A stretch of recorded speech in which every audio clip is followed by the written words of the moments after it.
Selamat datang ke channel Razali Yaakob. Malam ni aku nak bercerita kisah seram. Tapi sebelum tu, tengok intro ni dulu.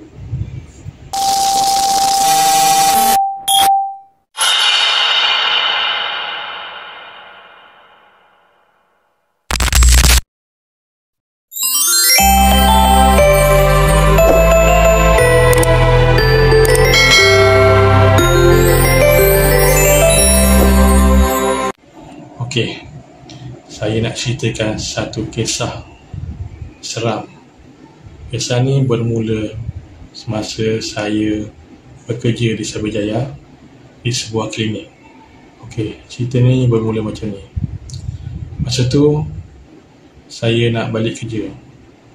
Klinik tutup dalam pukul 11 malam. Jadi dalam perjalanan saya balik ke rumah, saya melalui kawasan highway yang penuh dengan pokok-pokok besar.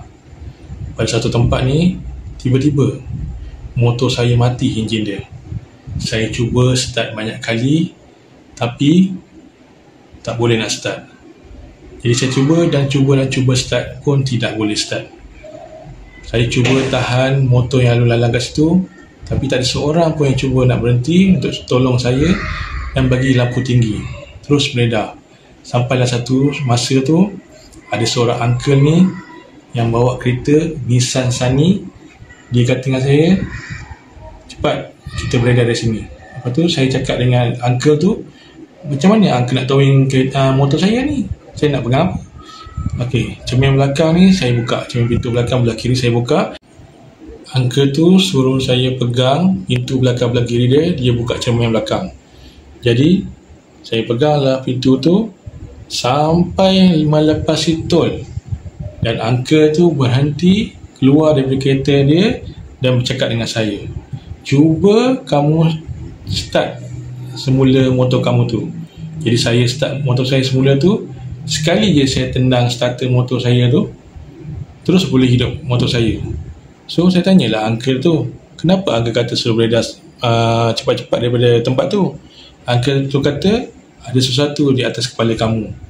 Uncle tak nak cakap, tapi kamu faham sendirilah. Jadinya saya pun terus beredar dari kawasan tu, dan saya sampai rumah dalam pukul 1:30 pagi. Inilah pengalaman seram saya yang pertama kali semasa saya balik kerja. Okey, siapa-siapa yang belum like, share and comment, subscribekan channel saya ni. Subscribe channel saya ya. Okey, jumpa lagi di kisah yang seterusnya. Assalamualaikum.